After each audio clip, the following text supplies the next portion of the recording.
Bom dia, vamos dar início então à nossa terceira aula do currículo, ou seja, penúltima. Muito bem, imagine que você fosse fazer um trabalho missionário, talvez numa cidade do interior, você está lá, e aliás você está lá e foi convidado por uma pessoa de uma igreja muito estranha, nem de uma igreja, de algo esquisito aí, um local, um terreiro, alguma coisa que faz coisas bem estranhas mesmo, e lhe chamam para pregar lá. E dizem, olha, nós estamos querendo ouvir mais do Evangelho, então eu juntei todas as pessoas que fazem parte desse local para ouvir o Evangelho. Vem aqui pregar para a gente, você iria? Bom, talvez alguns pensassem, se estão querendo o Evangelho, o local não é bom não, mas não é um evento, é um local. Então eu vou lá para pregar para essas pessoas. E vamos supor que você resolvesse que devia ir mesmo, e foi, pregou o Evangelho lá no próprio local onde eles fazem as coisas erradas, e aquelas pessoas lá do local, até autoridades do local, mas você pregou. E impressionante, muitos se converteram mesmo. Aliás, todos se converteram. Já pensou? Aí você volta alegre, impressionado com a obra que Deus fez ali dentro dessa história, mas a sua igreja lhe chama. Isso é só uma história hipotética, pode ser essa igreja ou outra, mas dentro da história, a sua igreja lhe chama para dizer, o que foi isso? Você foi para esse local, ficar lá e ficou lá com aquelas pessoas, tendo comunhão com elas e tal, com essas pessoas desse tipo de prática religiosa, e de logo, você fez isso, como é que você reagiria? Bom, talvez você dissesse, como é que vocês estão fazendo isso comigo? Vocês estão me julgando, vocês não sabem o que eu fiz lá, vocês estão com falta de fé, seus imaturos. Será que você diria isso? Ou você diria, é mesmo, eu errei, eu não devia ter ido, me desculpe, você está certo, eu não vou nem explicar nada, que eu errei mesmo e pronto. Será que era isso? Ou talvez outra alternativa. Essa igreja é muito legalista. Eu vou embora daqui, não diz nenhuma palavra, simplesmente vai embora. E vai lá para o interior, se juntar com as pessoas que você pregou e funda uma igreja lá. O que você faria? Bom, o nosso personagem de hoje passou por uma situação mais ou menos parecida com essa. E vamos ver como foi que ele reagiu.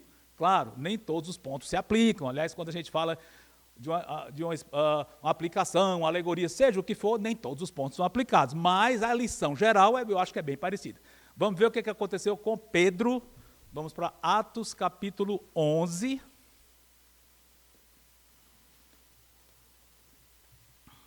Capítulo 11.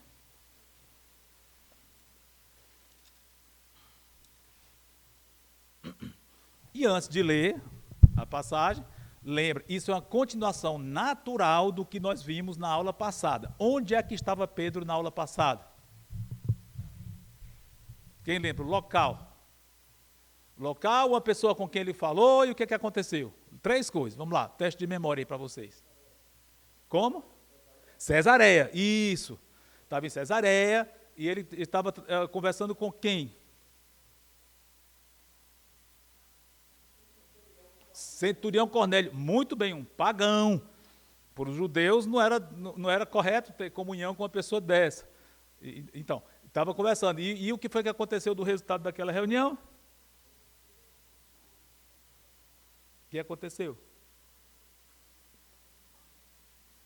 Lá na reunião. Ok, o Espírito Santo desceu e todos se converteram. Então, ou seja, uma história mais ou menos parecida com a historinha que eu comentei aqui no começo. E qual foi o resultado disso? Vamos lá, Atos 11, 1. Diz assim, quem quer ler bem alto? Atos 11, 1. Ok, irmão Dênio.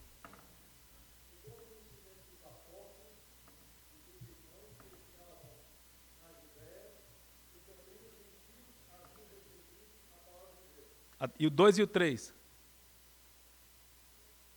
Pode ler.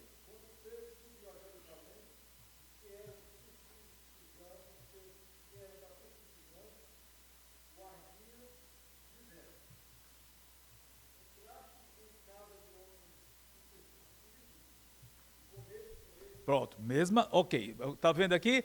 Quando a notícia chegou em Jerusalém, os apóstolos lá, a liderança lá, a igreja, digamos, pesada ali no sentido de forte, significativo, onde tudo começou, onde o cristianismo começou, a igreja que até então era o centro mesmo do cristianismo, era ali, depois mudou, nesses mesmos dias o centro mudou para outra, mas é outro assunto, mas até então Jerusalém era o centro e os apóstolos todos lá, olha o peso ali daquela igreja no melhor dos sentidos. Quando souberam como é, Pedro comer na casa de um gentio, teve lá com eles, comendo com eles. Tem uma coisa errada. Pedro, vem aqui prestar contas. E, pelo que nós entendemos, Pedro deve ter sido chamado para prestar contas, porque, coincidência ou não, ele foi exatamente com os 6 homens que o acompanhavam. Eles estavam aqui com Pedro nessa reunião. Então, tudo indica que foi uma convocação mesmo. E Pedro levou as 6 testemunhas que viram lá, ou chamaram os 6 juntos, ou Pedro veio da cabeça dele, eu não sei. Mas, seja como for, os líderes chamaram Pedro para prestar contas. O que foi que houve isso? E vocês viram aqui. Como foi que Pedro respondeu? Vamos já ver. Será que ele respondeu como esses exemplos que nós colocamos ali? Aliás, nós conhecemos Pedro, né? Pelo que nós conhecemos do temperamento dele, provavelmente a opção A, B ou C, dentro das reações possíveis. A A explode logo. Como é que vocês estão me julgando, seus legalistas? Opção B, é mesmo, eu errei, eu não devia ter feito isso, vocês têm toda a razão. Opção C, sai bem quietinho, sabe de uma coisa? O pessoal daqui de Jerusalém é muito legalista. Legalista, não estou dizendo que eles eram, não, estou só dizendo, dentro na cabeça de Pedro, hipoteticamente, então eu vou voltar lá, vou fundar uma igreja lá em Cesareia. Pronto, eu vou para Cesareia, fundar a igreja com Cornélio lá, eu vou me embora, ficar bem quietinho, não quero confusão, eu só vou sair daqui, pronto. Qual das 3 opções? Pelo temperamento natural de Pedro, qual das 3 seria mais esperada? Ah, com certeza. Como é que vocês fazem isso? Vocês não sabem que vocês não estavam lá comigo para ver o que aconteceu, né? Não foi isso que ele fez. Quer ver? Olha o versículo 4. O que diz? Só o 4 por enquanto.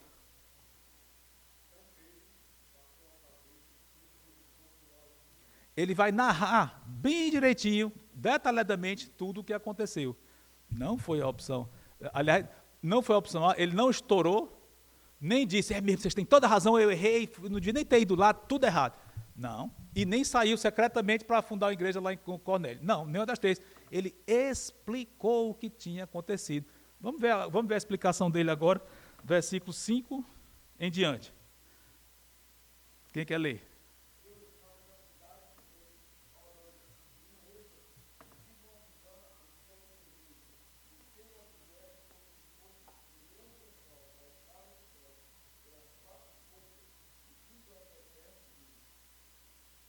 Pode, até o 7.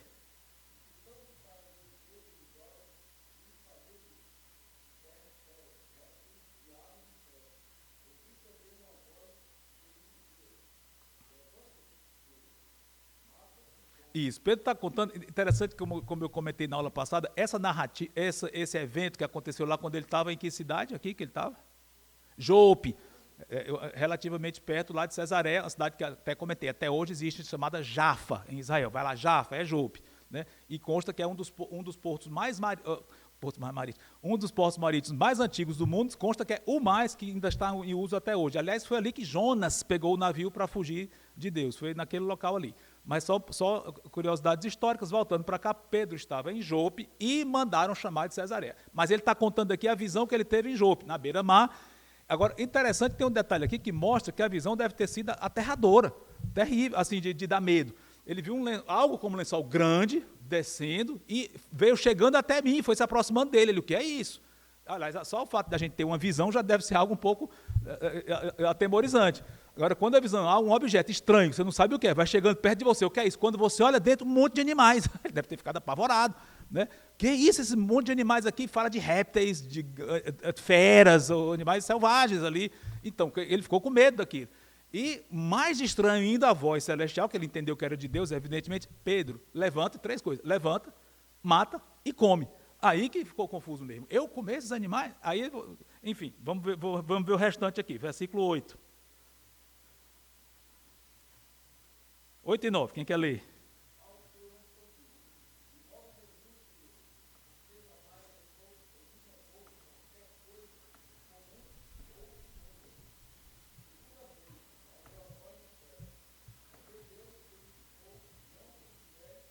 E o 10, pode ler o 10 e o 11 também.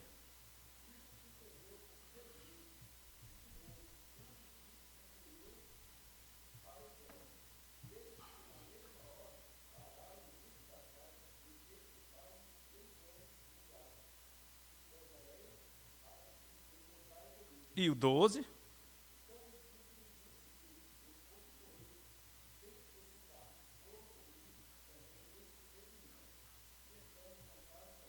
Pronto, aí Pedro vem contando. A curiosidade dos 6 irmãos, foi por isso que eu disse. Quando eu disse, os 6 irmãos estavam com ele, alguém pode ter dito, onde é que diz aqui que os 6 irmãos estavam com ele?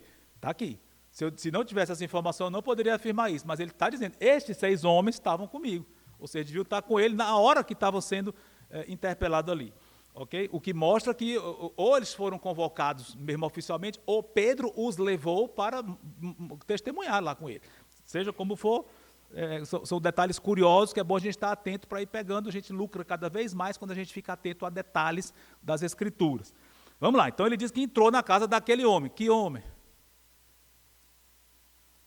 Oi, eu vi alguém balbuciou aí. Cornélio, entrou lá, já em Cesareia, viajaram, mais de 40 quilômetros, viajaram, chegaram lá, entraram na casa de Cornélio. E então, aí ele vai continuar aqui, versículo 13 e 14. Vamos lá? Quem quer ler? 13 e 14.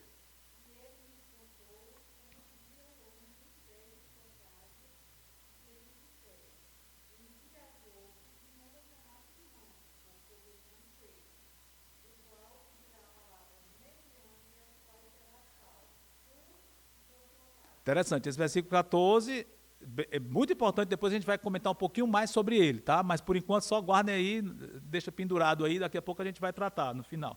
Mas prosseguindo. Então no versículo 15, ele dá o desfecho dessa reunião. Pode continuar, irmã, por favor? O 15.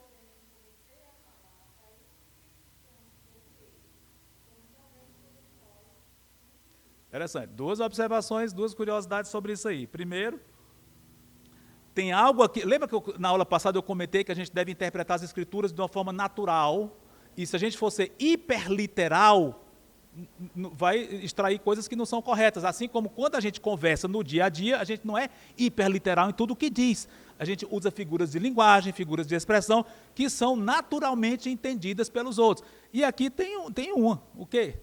Quando comecei a falar, você mesmo, o que você concluiu daqui? Bate com o que a gente leu antes? Exato, se a gente fosse hiperliteral ao pé da letra demais. Com o que a gente leu na aula passada? Ou deve ser entendido à luz do seu contexto? Cadê isto? Todo mundo emudeceu. Compare aí, lembre aí. Como é que foi na aula passada? Se não estava aqui na aula passada, não tem problema. Você deve conhecer Atos 10, como foi. Pedro chegou. Como foi isso? E o que ele diz aqui?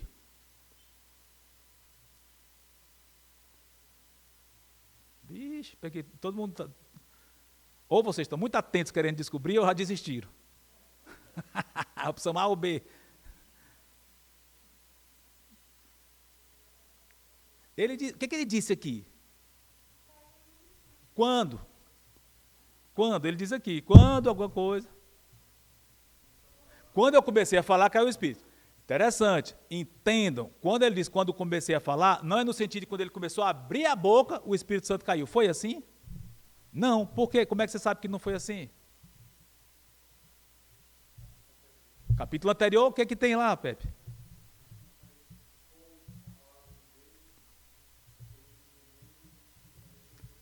Ou seja, ok, quando ele expôs, e realmente o Lucas, o autor de Atos, ele descreve muita coisa que Pedro falou, ele falou coisas muito bonitas, ele fala do ministério de Cristo, começou lá na Galileia, começou depois de João Batista, que o começo oficial foi João Batista, então ele começou na Galileia, ficou famoso na Galileia, chegou na Judéia e tal, ele fala do ministério dele, ele morreu, mas ressuscitou e continua falando, ele vai ser juiz de todos, juiz de vivos, juiz de mortos, e nós temos que pregar isso, nós somos testemunhas, ele falou tudo isso.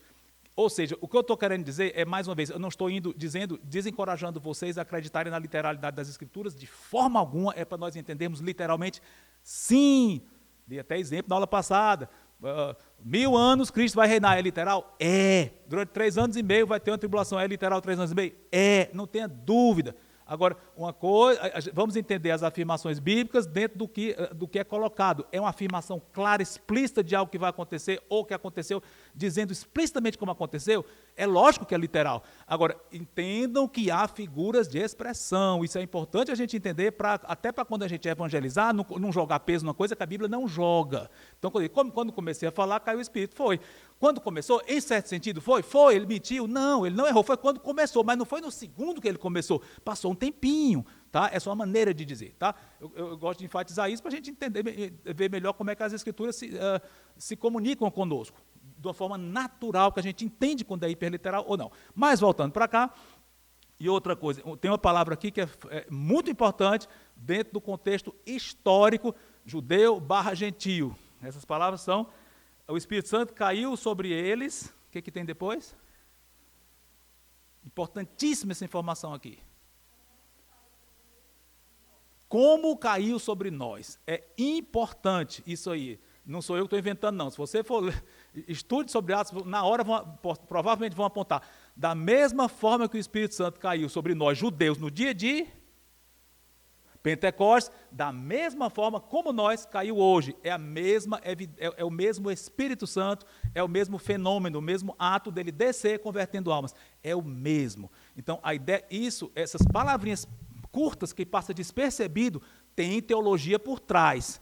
Ou seja, como aconteceu com eles, está acontecendo agora, Pedro diz, com os gentios. Ou seja, Deus começou uma era nova na história em que os gentios estariam em pé de igualdade com os judeus dentro da igreja. Ok? Como nós no princípio. O princípio aqui, claro que é o princípio da igreja. No caso, é o dia de Pentecostes, é evidente. Não é o dia do princípio do ministério de Cristo, não é isso. Versículo 16.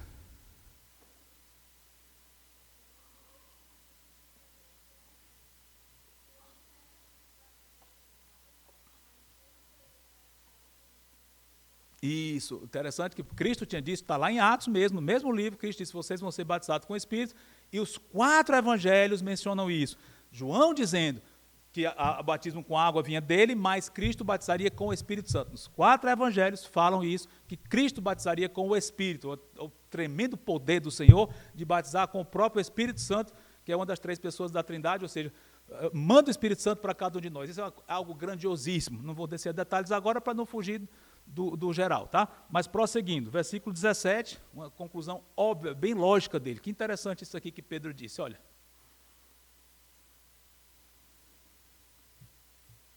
Quem quer ler?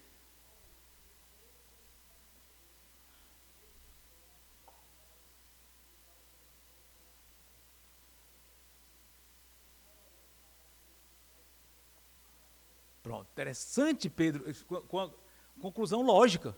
Deus nos deu o mesmo dom. Mais uma ênfase aqui na igualdade do evento. Deus deu a eles o mesmo dom que dera também a nós. Era o mesmo. Uma ênfase aqui nessa questão de eles estão junto conosco nisso, no cristianismo autêntico, tá? Pronto, então Pedro, na conclusão bem lógica. Como é que eu podia resistir a Deus, meus irmãos? Bem lógico aqui, bem racional e correto, verdadeiro. Reação deles, qual terá sido? Não vão olhar lá, já estão pescando aí. Será que eles disseram, não acreditamos em nada? Não, você está errado mesmo, você está interpretando tudo errado, é da sua cabeça. Será que foi isso? Vamos ver o versículo 18. Quem quer ler? É o último versículo que vamos ler aqui do texto de Atos 11.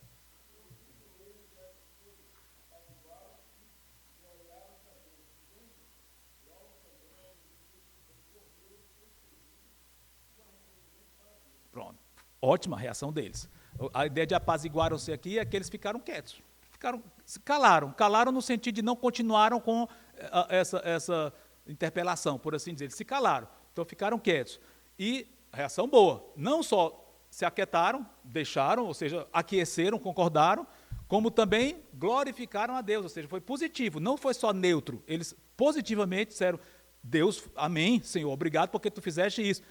Maturidade deles, que para eles era uma coisa abominável. O quê? O gentil vai estar em pé de igualdade conosco, eles que comem porco, comem bacon, e nós não podemos comer isso, eles comem camarão. Imagine, nós não comemos, para nós isso é uma coisa abominável. Como é que esse pessoal pode ser incircunciso, aceito por Deus? Nem pensar. Não, mas eles entenderam. Nós não estamos entendendo nada, mas se veio de Deus, Pedro está dizendo aqui, o apóstolo tem 6 testemunhas, então Deus fez isso mesmo. Amém, Senhor. Se veio de ti, é bom, é verdadeiro, glória a ti. Beleza, a reação deles. Podem não ter entendido, não ter gostado assim no momento, não ter apreciado, mas aceitaram. Bela recepção deles. Mesmo sem entender e gostar, aceitaram e glorificaram a Deus. Muito bom. E aqui tem informação teológica muito importante também, vamos já comentar daqui a pouquinho. Mas então agora vamos para as nossas lições sobre esse texto. E antes de apresentar nossas lições, Queria perguntar a vocês o que vocês tiraram de importante para vocês, o que vocês observaram nesse texto, de importância prática ou teológica, não sei. O que vocês têm para contribuir com os demais sobre isso? Antes de eu colocar aqui o que eu alistei.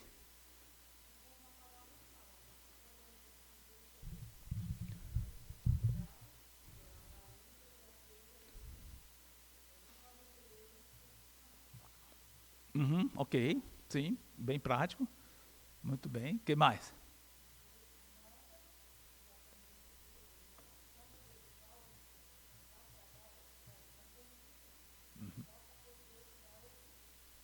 Isso, perfeito, bem colocado, parecido, abordando pontos diferentes, as duas irmãs, mas é isso mesmo, muito bom. Deus mandou, vai, pregue, e sem achar que aquela pessoa não vai aceitar não, pregue, deixe com Deus. Tiago.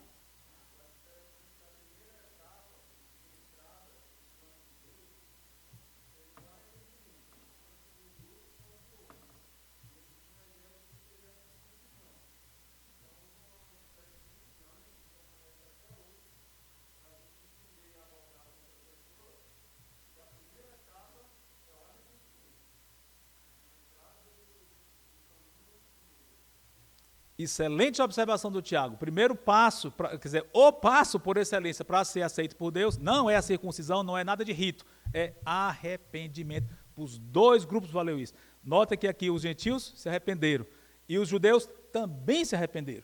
Como é que a gente vê isso? Onde é que a gente viu isso? Que houve um arrependimento mesmo, um quebrantamento. Tem isso na Bíblia ou estou inventando, estou deduzindo?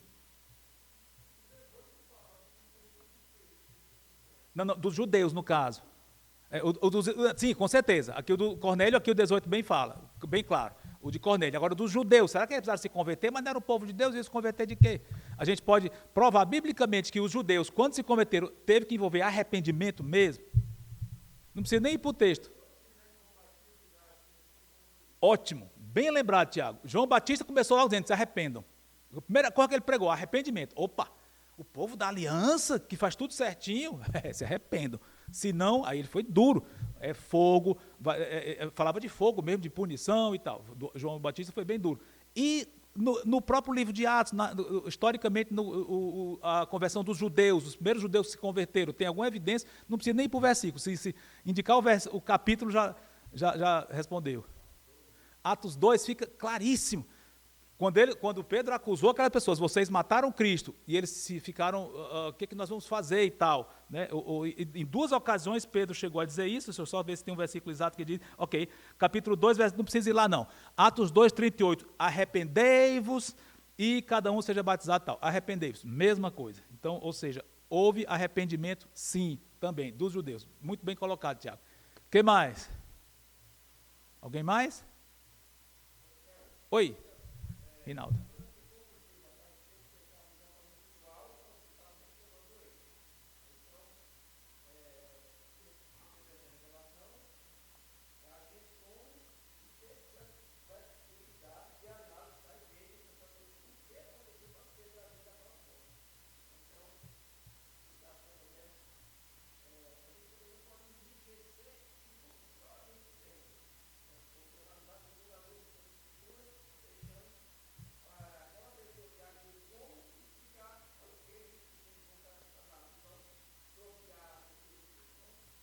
Muito bem colocado.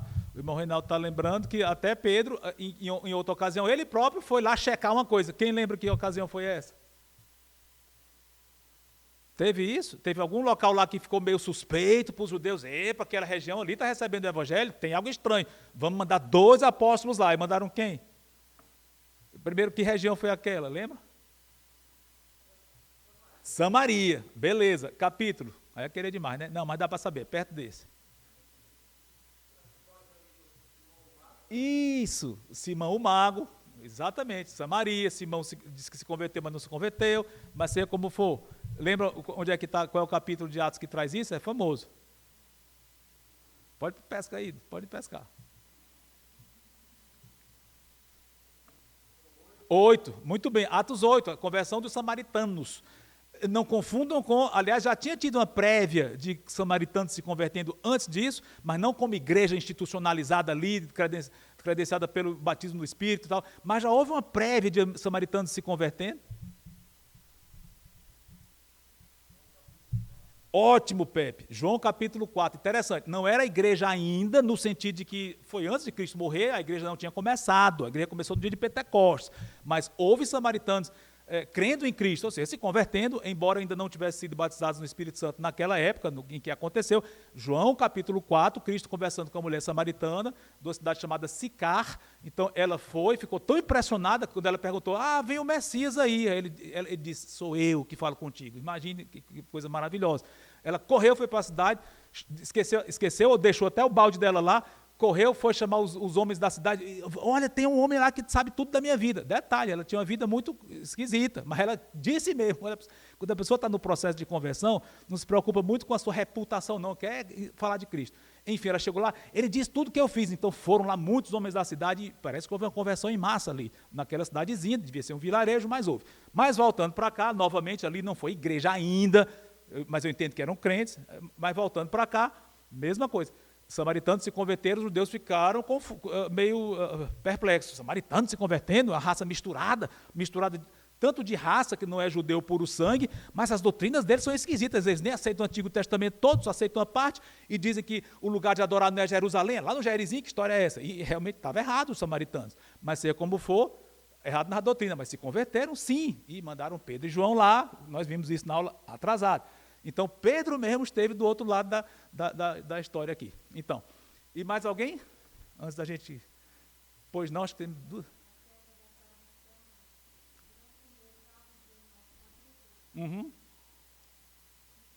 Verdade. Houve uma nova fase aqui. Interessante. Então, antes os judeus estavam... A irmã Zani mencionou que houve essa quebra no sentido de não poder comer carne de alguns animais. É verdade, que veio de Deus mesmo. Quer dizer que antes, quando eles deixavam de comer essas coisas, eles estavam errados, né? Estava não? Estava ou não estava? Por que não? Exatamente. Não é que antes eles estivessem errados em não comer, eles tinham que não comer mesmo, porque a lei mandava. Só que a lei cerimonial caiu com a morte de Cristo na cruz. Aliás, teve um sinal evidente de que a lei cerimonial dos judeus caiu. Que prova foi essa? Física. O véu do santuário se rasgou, de forma impressionante, miraculosa. Um véu que era pesadíssimo, esse véu, muito grosso, dificílimo de ser rasgado. Detalhe, foi rasgado de cima para baixo. Então, quando Cristo morreu, o véu se rasgou de cima para baixo. O véu que separava a parte mais externa do Santo dos Santos. Então, ficou evidente ali que agora o acesso estava aberto. Então, para qualquer judeu ver o sumo sacerdote, como é que não se converteram na hora vendo aquilo? Seja como for, começaria uma nova fase na história, em que Deus ele diz, agora o judaísmo naquele formato acabou. Não estou dizendo que o judeu não vai ser o povo de Deus, vai ter adoração no milênio, com elementos judaicos, é outro assunto. Mas o judaísmo naquele formato exato do Antigo Testamento, cheio de leis cerimoniais, e até algumas leis civis que não são mais o caso, acabou. Ficou antiquado, como o autor de Hebreus diz, agora é Cristo, Ele é a sua vida, e não mais a lei, é um novo sacerdócio, tudo novo. Então, mas eles tinham que obedecer? Tinham. Agora, o problema deles é que eles estavam obedecendo essas coisas legalisticamente. Como? Tinha que obedecer? Tinha, mas com o coração duro, errado. Então, se achando superiores, criticando os outros de uma forma orgulhosa. Isso estava errado. Então, Deus não admitia isso. Por isso que temos alguns versículos na Bíblia que dizem, o obedecer é melhor do que o sacrificar. Os sacrifícios de vocês são repugnantes para mim. Tem versículos na Bíblia que dizem isso. Mas não é porque o sacrifício em si era errado. Não, Deus mandou o sacrifício. Mas eles estavam colocando toda a esperança dele no sacrifício em si e apartado de Deus. Por isso que se tornou abominável. Entenderam? Mas não é que era errado, eles tinham que fazer. Mas agora mudou, foi uma maneira de Deus tratar. Isso é dispensacionalismo. Deus trabalha com o ser humano através de dispensações distintas. Era a lei e agora é a era da graça ou da igreja. Tá bom? Muito bem colocado. O irmão ia falar também, pois não. Ok, ou seja, nós temos uma ordem genérica de pregar para quem quer que não seja crente, não é isso? Exatamente, é isso aí. Deus mandou de pregar para toda criatura, no caso. E é verdade que em certas situações ele fecha a porta para nós irmos para certos locais e abre para outra? É.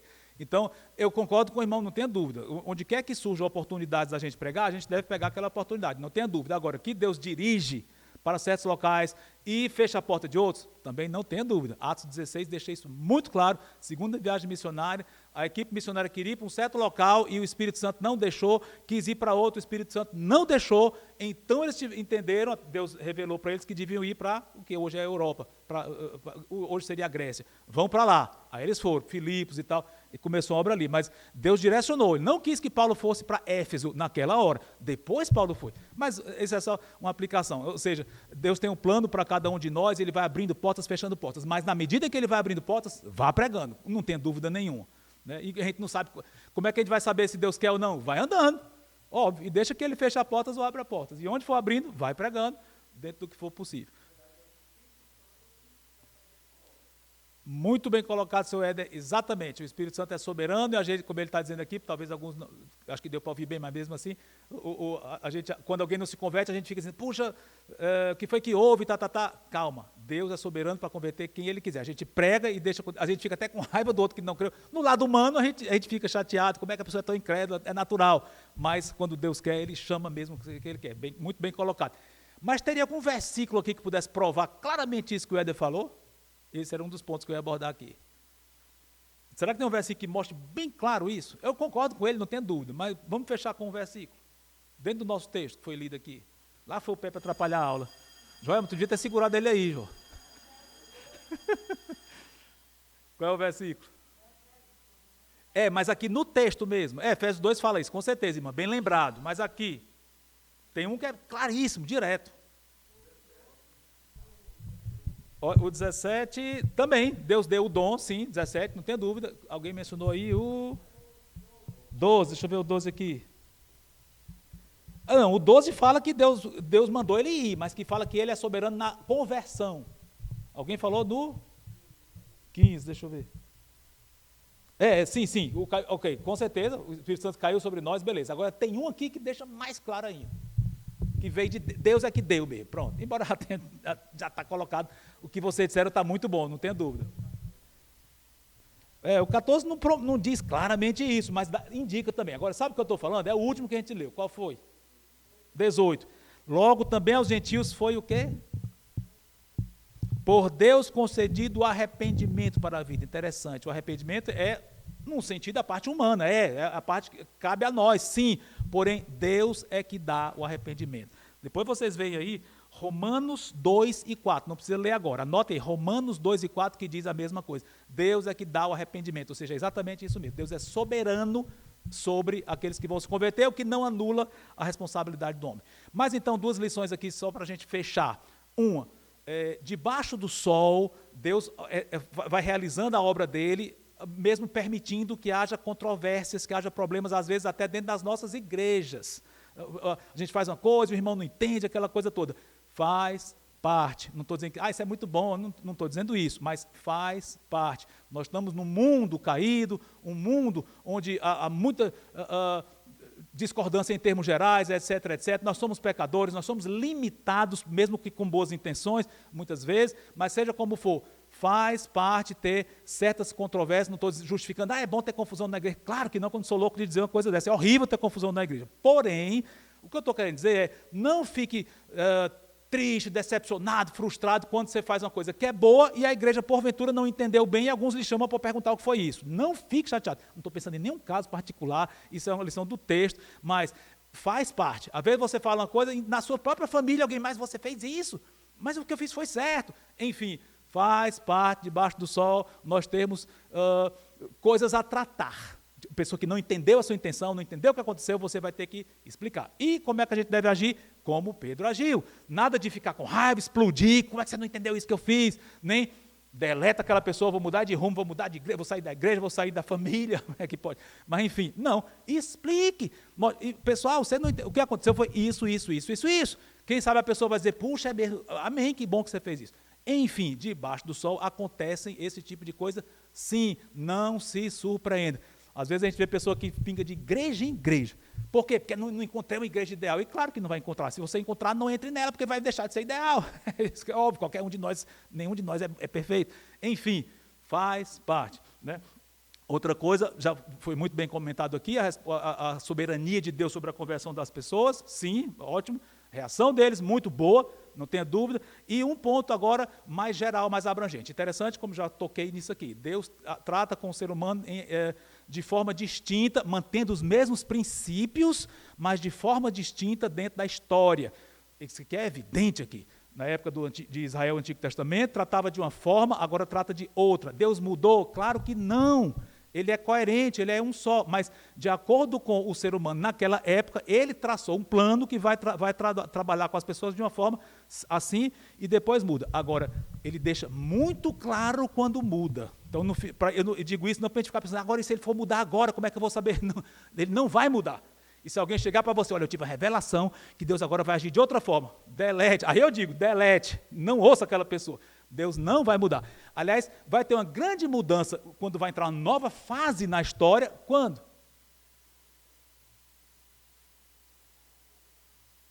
Vai ter. Nós estamos numa era que não vai mudar, não. Em termos da maneira como Deus age com o ser humano hoje, prega o evangelho, judeus e gentios são iguais diante de Deus em termos de conversão. Essa época não vai mudar. Até que... Oi? Arrebatamento, tribulação e segunda vinda. Esses 3 pontos que são bem pertinho do outro. Aí Deus vai mudar mesmo. Arrebatou a igreja, tirou a igreja, pronto, vai começar a nova fase na história. Aí vai mudar mesmo. A tribulação, 7 anos, especialmente 3 anos e meio finais, enfim. No final desses 7 anos e dos 3 e meio de grande tribulação, Cristo volta, aí começa uma fase inteira, muito nova, muito diferente, que é o milênio. Aí não vai mais ser judeu e gentil igual aos olhos de Deus, como é na era da igreja. Vai ter distinção novamente entre Israel e gentil. Vai. Isso aí eu não vou entrar mais agora, que é escatologia, mas só mostrando aqui para vocês. Cuidado para porque hoje é dessa forma. Então, qualquer promessa no Antigo Testamento que aponta para judeus em proeminência, as nações indo a Jerusalém servi-los, não. Acabou para sempre, porque agora é assim. Não acabou para sempre. Agora é assim? É evidente, está claríssimo. Sim. Porém, e o que vai fazer daquelas promessas? Joga fora? Não. Vão acontecer ainda. Vão. Quando? Quando essa fase terminar. Pronto. Então eu termino com isso aqui e na próxima semana, se Deus quiser, nós continuamos. Vai ser a última aula sobre Fala Pedro. Com a palavra Pedro, tá bom? Vamos orar ao nosso Deus. Algum voluntário ou voluntária para nos levar na oração?